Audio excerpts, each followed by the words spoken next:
A Tall and Small Collection, Season 2, Chapter 24, Recovery and Discovery. The evening was, in a word, restless. Between coughing, tossing, and turning, and Maisie's subtle whimpers, no one slept soundly that night. Even with the medicine, it was tough.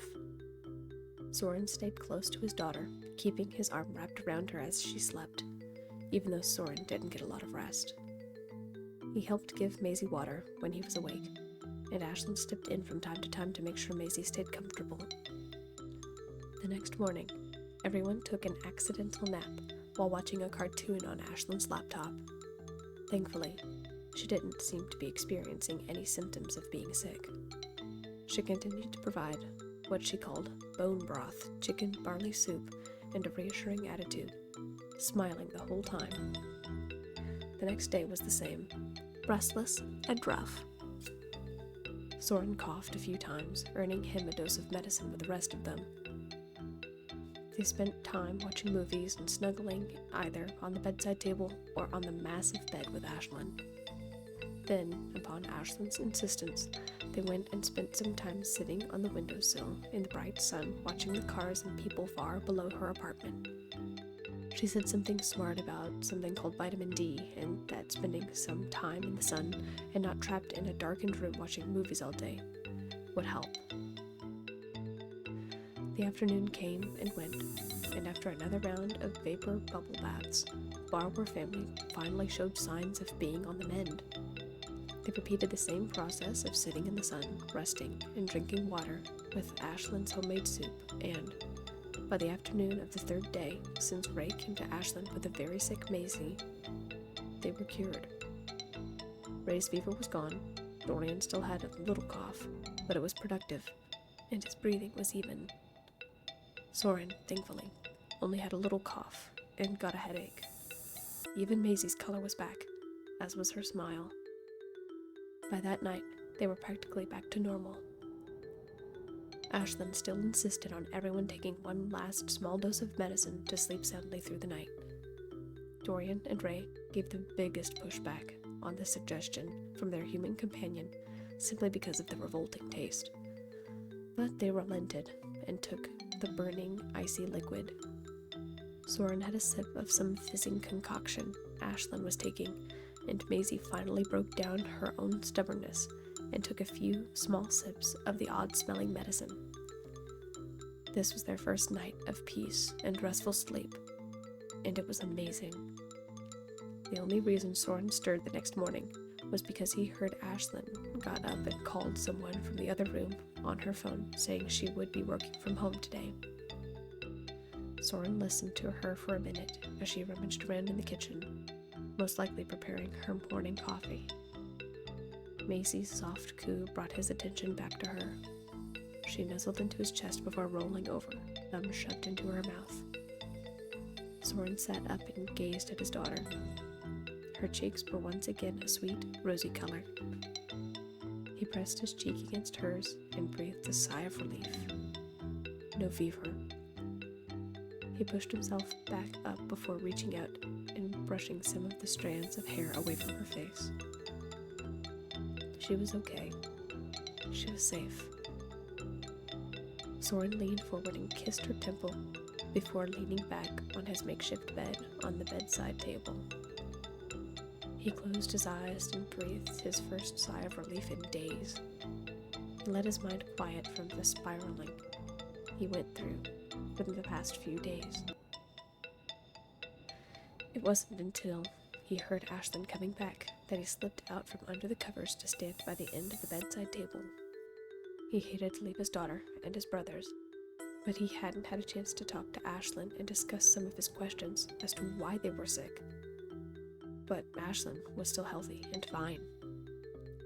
Ashlyn tiptoed as quietly as she could, for a human, back into the room to see Soren standing expectantly on the ledge. Her eyes narrowed as she read Soren's face, but her shoulders relaxed when she saw him smile and wave.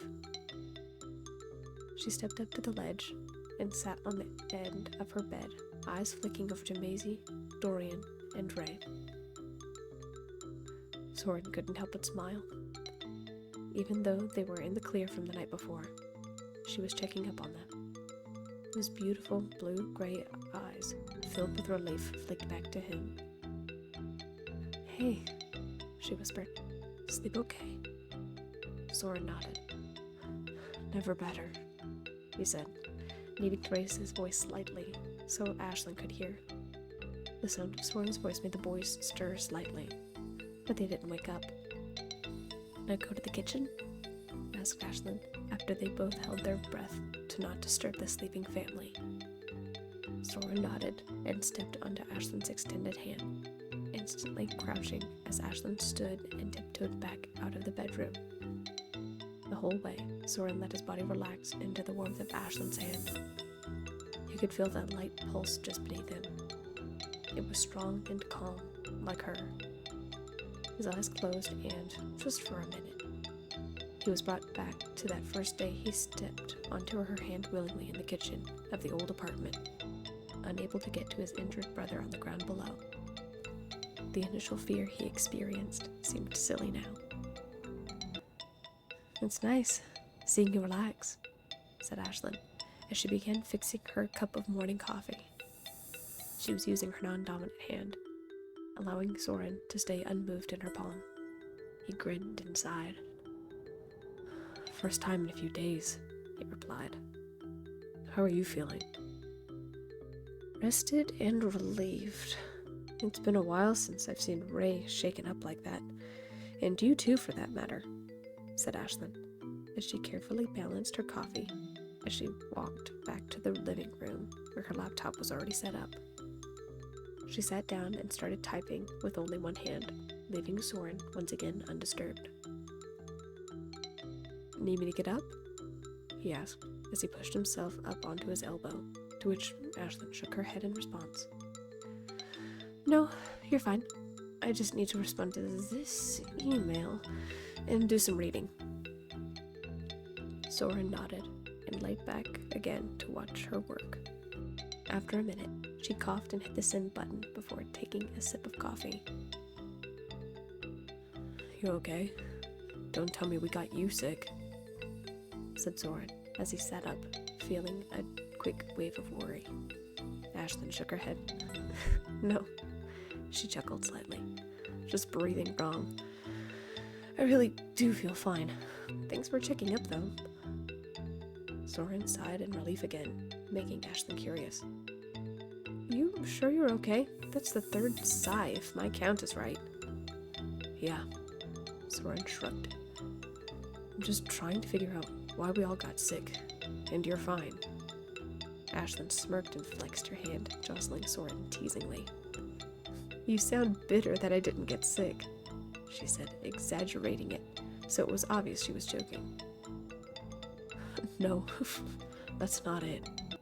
Sorry, I didn't mean for it to sound like that," apologized Soren. "I'm just trying to figure out the connection." "Well, walk me through it. What are you thinking?" prompted Ashlyn as she shoved her laptop out of the way and returned her focus to him. Soren scratched his head and tried to organize his thoughts. "Okay, here's my thought. There were a few borrowers coughing in the community, but nothing as severe as what we just went through. Maybe things have changed, I don't know. If others aren't sick like us, that means that whatever is making us sick is close to home. The other bit is that if it's close to home, you ought to be sick too," said Soren. "So you're saying there might be something in the walls making all of you sick and not bothering humans because we're not coming into contact with it?" asked Ashlyn. "That's what's weird," said Soren as he folded his arms across his chest. "You're not sick, but we are. I have a hard time believing it is borrower specific, so even if you're not sick, someone else might be," replied Soren. "You think it's affecting humans other than me?" asked Ashlyn. "I mean, possibly. Or it's just something you all are exposed to for a prolonged amount of time that we don't get to experience every day." But that should be everything, sighed Soren.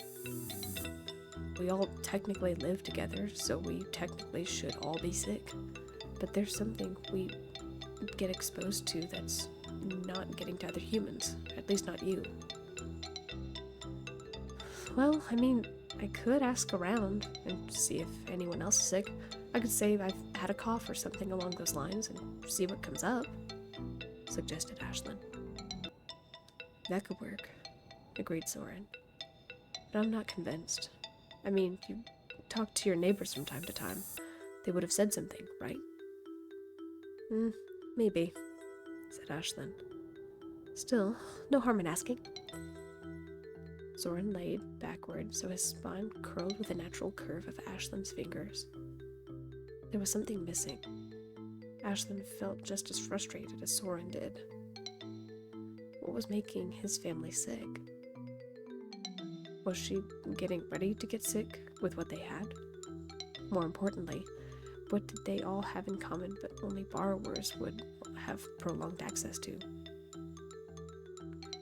Soren's eyes drifted from the ceiling to the side of the couch where Ray had been working on a new contraption to help them get onto the couch without having to climb. It was essentially a kind of lever system that was supposed to raise and lower a platform like an elevator. Then, after a fraction of a moment of staring at this device, both Ashlyn and Soren came to the same conclusion at the same time. The elevators, they said together. It makes sense, said Ashlyn. We've all been by the elevator shaft on the inside, but we're the ones who live near it. Something that's connected to that elevator shaft has got to be where we got it, said Soren. Plus, added Ashlyn, it would affect some humans but not others. Anyone who lives near the elevators may be feeling poorly. But where did it come from? I mean, is the whole community getting sick? Is it something we kept specifically? Or is it all through the community? What's causing it? Wondered Soren. That might be for another day. Right now, you and the family are recuperating, insisted Ashlyn. You stay with the boys and Maisie while I ask around. When I get back, I may have a better idea of where to look. I just know we both can't look at the same time. Soren folded his arms, but had to admit she had a point. They both couldn't be gone at the same time. He just hated the idea of being there when they all woke up, and then having to leave them now that they were well. At least let me go first. I'll be quick and be honest. How many humans are awake now for you to talk to? Prompted Soren. Ashlyn gave him a reluctant look. She obviously wanted to poke around first, but Soren followed up with his argument. Just a quick look. Borrowers are naturally early risers. Also, same goes for you. Maybe I find something that helps you. Ashlyn sighed and conceded. As long as you're back quickly and safely, said Ashlyn. Soren nodded and smiled. Always. With that, Ashlyn walked them over to the wall and let Soren jump off before retrieving her laptop and returning to her bed to watch over the others. As she did, she saw both Maisie and Ray stir ever so subtly. As tenderly as she could, she reached out with her index finger and stroked their backs. Shh, it's okay, Bobbins. Don't worry. He'll be back soon, soothed Ashlyn. Ray curled into Ashlyn's touch, arching his back like a sleeping kitten, while Maisie turned and held onto the tip of Ashlyn's finger, her chunky fingers grasping the finger that was practically her size. He'd be back soon. Soren, in the meantime, quickly gathered his supplies for a quick run and balanced precariously along the beams leading to the main chamber by the elevator shaft. It had been a few days since he'd been back, and something felt different about the air around them. The eldest borrower brother had every intention of getting back quickly, so he wouldn't alarm his brothers or Maisie with his absence, especially since they were all on the mend from being sick. As he walked, his mind kept wandering back to the past few days with Ashlyn. Everything felt natural. It felt right. Was it because he wasn't the only one who his brothers could look to for answers? or was it something else? He had to admit that sitting there with Ashlyn, feeling the warmth of her skin against his, made his chest swell with emotion. It was a familiar emotion, and one he was terrified to name. The sound of wheezing coughs made Soren stop suddenly in his tracks and check his hearing. There were several seconds of silence before he heard it again. Sure enough, there was an echoing cough erupting seemingly from everywhere. He stepped out to the elevator shaft, and the sounds of coughing were more apparent. Soren cautiously stepped forward and looked out into the community, thinking and hoping it was only an echo of one or two. But that wasn't the case. Not only were they more apparent, but there were also numerous sources of coughing.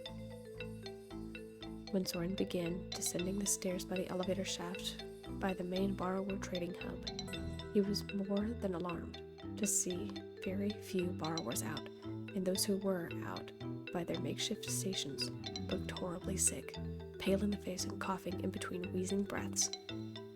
It was like something out of a scary movie. When did it get this bad? Thankfully, some looked okay and just mildly ill, but not nearly enough to stop the alarm bells going off in Soren's head. There was only one place he could really go to get all of the answers, the main communication hub of the borrower community, the rafters. Soren went past room after room until he found the front door of the rafters' home. He knocked several times and waited nearly 20 seconds before knocking again nervously. Soren almost knocked again when the door creaked open and Casper, the father of the house, peered out of the door. Soren felt a knot churn at his insides. Casper also looked ill, features pale, and a bead of fever sweat on his brow. Soren? He asked, just as he began coughing. What brings you here? I'm sorry, I'm a little under the weather. Yeah, that's been going around, stated Soren. I came to find out what's been going around. What happened? Why is everyone sick? Please, can I just talk to you for a minute? Casper eyed Soren for a moment before nodding slowly and stepping to the side to allow him into his home. The moment Soren was inside, Casper began speaking again. We don't know, he said as he coughed again. Not everyone is sick. Most of the community has come down with this thing. But some are still fine. Who isn't sick? Asked Soren, wondering if there might be a connection. My son, Hero, is still healthy and well. Atlas has a cough, but he's mostly well. He's out borrowing at the moment. There are a few others on the lower floors who are doing all right, Casper stated. Soren glanced around and noted that the other kids and Casper's wife were not in the kitchen. He decided to press his luck. So, Prim and the others? Asked Soren. Casper's entire demeanor shifted, his features steel. For a moment, Soren suspected the worst when Casper spoke again. They're not doing well. Atlas went out to try and find something to make them feel better, he said stiffly. At this point, Casper stared at Soren suspiciously. Why aren't you sick?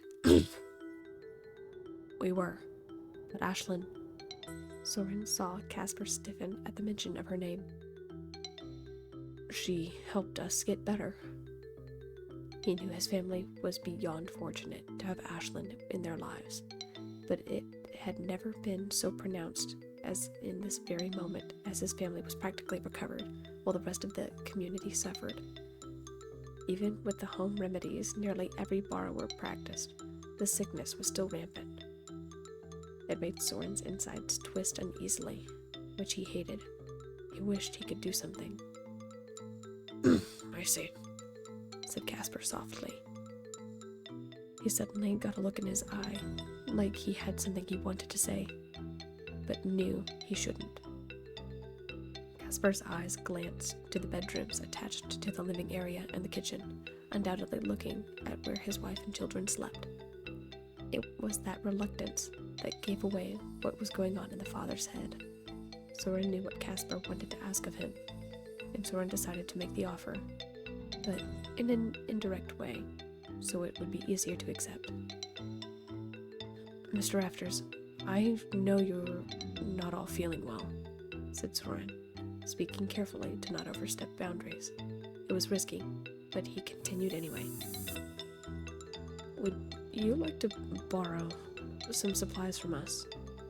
It will make you all feel better. Casper's eyes, for a moment, flared in a frustrated anger towards Soren. Like what? And at what cost? A quick trip to your home, away from home? Asked Casper. Soren knew Casper was asking if his family would need to be seen and tended to by Ashland, to which Soren shook his head. No, we have supplies, and tried a few new things that helped us get better. I can bring everything you need here in your home. I doubt your family would feel like going anywhere, said Soren. There were several more seconds of intense staring from Casper. It was like he was trying to see if Soren was lying or trying to trick him. But Casper's suspicion gave way to a reluctant acceptance by exhaustion and worry. As long as you don't think it'll be missed, he said stiffly. And as long as you, and only you, can bring it, I wouldn't want your family to get sick again. I know it won't be missed, stated Soren reassuringly. I'll get everything together and bring it back as soon as I can. Do you think anyone else in the community would be interested in these borrowings? Let me check it out first. I wouldn't want it to make someone's illness worse, said Casper firmly. Sure thing, agreed Soren. Actually, could you tell me where this started, or who you remember getting sick first? It's why I came by in the first place. I was hoping you might know. Casper thought about it for a moment before recalling the name. Granny Holiday.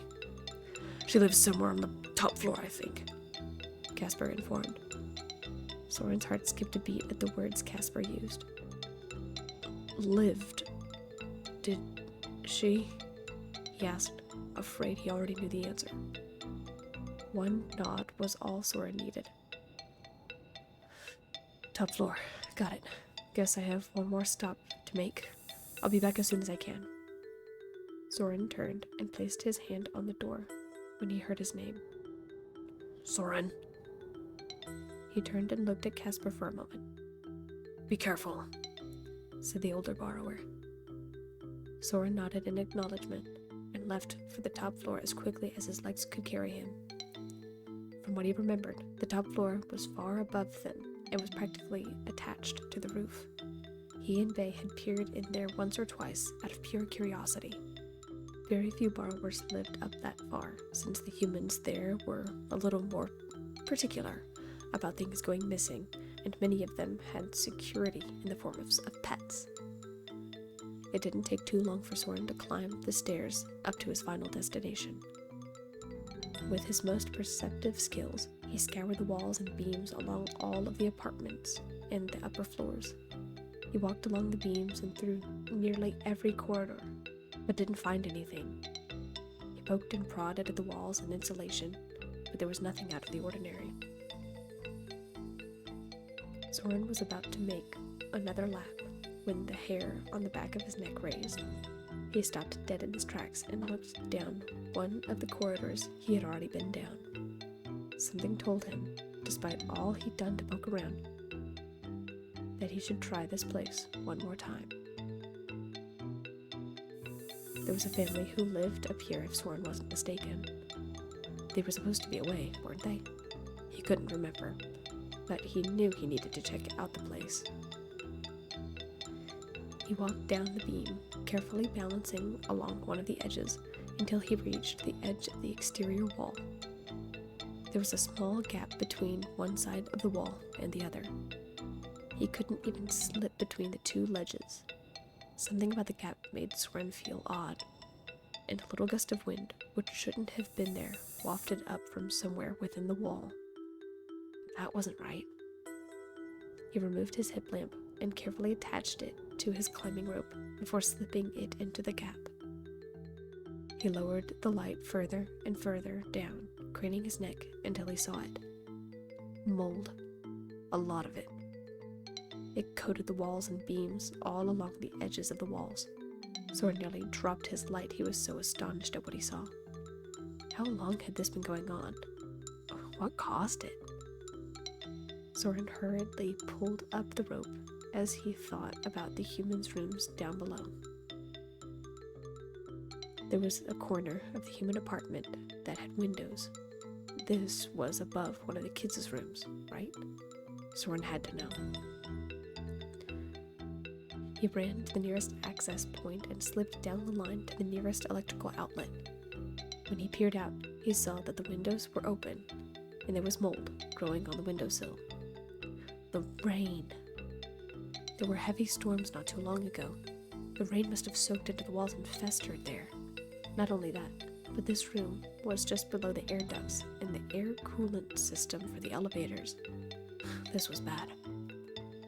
Soren hurried back into the walls and jogged all the way back home. Cleaning this would take weeks on their own. Plus, the humans probably only saw the speck of mold on the window and simply wiped it away. With everyone out of commission in the community, there was no way they could handle this immense job. I wasn't sure what Ashlyn was going to be able to uncover, but hopefully she would have an idea of how to clean this up. Soren had almost made it back. His lungs were burning and legs shaking. Evidently, he was a little more tired than he anticipated from staying up with his sick family for the past few days. He was crossing over one of the beams to descend the secure line when he heard a shout from below. "No! Don't do it!" Ray! Was he in trouble? What was going on? Soren opened one of the trim pieces to peer into the room below and saw Ashlyn sitting on the bed with Maisie while Dorian was on the bedside table. Ashlyn had put on a hoodie that was horribly oversized, but Ray was nowhere to be seen. At least, not until Soren spotted him on the bed. The moment he did, he breathed a sigh of relief. "No! Don't do it! Ah!" Ray wasn't in distress, but his playful shouts would raise alarm for any borrower, and rightfully so.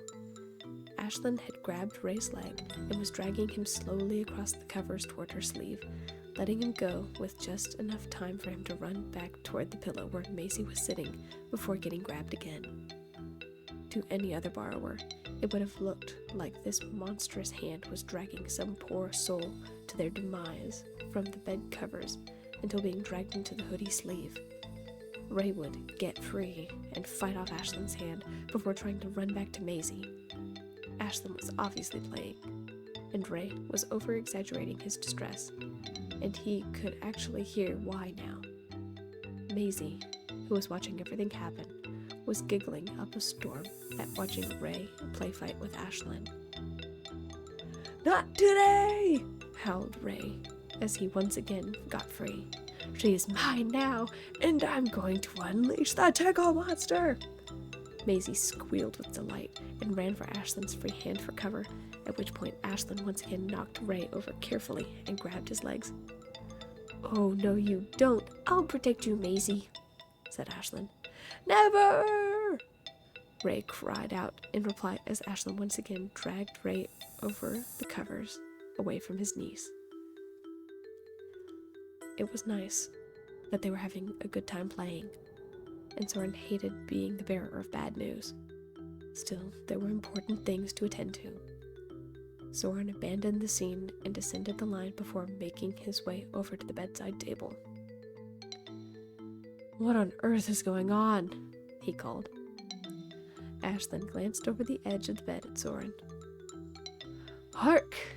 Dad makes it home for the win! Welcome back," smiled Ashlyn, as she let Ray go and lowered her hand for Soren to climb onto. We were just playing. Find anything interesting while you were out? Yes, and we've got work to do, said Soren. The moment Ashlyn set him down on the bed, Soren explained everything he saw. He told them about the mold, and that the whole community was sick. He explained that Casper, the head of the Rafters family, had actually dared to accept help, and he thought they should oblige. It would certainly be a good gesture, and is more than a sign of trust. He must be desperate, said Ashlyn. There is the little problem about reporting the mold, though. I'm obviously going to be questioned about how I knew about the mold, and if cleaners come, they're going to have to get into the walls. It's going to cause a lot of panic. If we help everyone get better, maybe they'll be open to the idea of hiding out somewhere for the time being. We're capable of hiding and making ourselves scarce. First things first, I'm going to need to borrow some of that broth and the medicine you used, said Soren. This could be a good thing. If people know they can trust you and trust us, maybe they'll be more receptive. At any rate, we have to do something. You don't think they'll be scared? Asked Ashlyn. Oh, for sure. We won't come right out and say this came from you, though. I'm sure they'll make their assumptions, but there's nothing we can do about that. Borrowers are suffering. Some even didn't make it through the sickness. I'm not going to sit around and do nothing, said Soren. Ashlyn nodded, as did Dorian and Ray.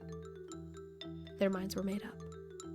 Later that day, after some shopping and prep work, Ashlyn helped place easy-to-transport plastic bottles of broth and medicine into the ceiling crawl space near the elevator shaft where Soren and the boys were able to drag it to the community. They continued this over the next few days, distributing broth and medicine to the community, and, like magic, everyone began seeing a drastic recovery rate. It was then that Soren had a long talk with the Rafters about the mold, and Ashlyn needing to report it. They didn't like the idea, but didn't want the sickness to persist. They agreed to help spread the word that they caught wind of a human calling someone about mold in the walls, and that they would need to evacuate certain areas and steer clear of others. Soren and his brothers were praised for their work, but not all was well. All the while, there were a few borrowers who were suspicious of where these borrowed materials came from. They were suspicious of the three brothers. A few evenings later, when the brothers and Ashlyn were eating dinner and talking, Ashlyn could have sworn that one of the trim pieces wasn't put back quite right.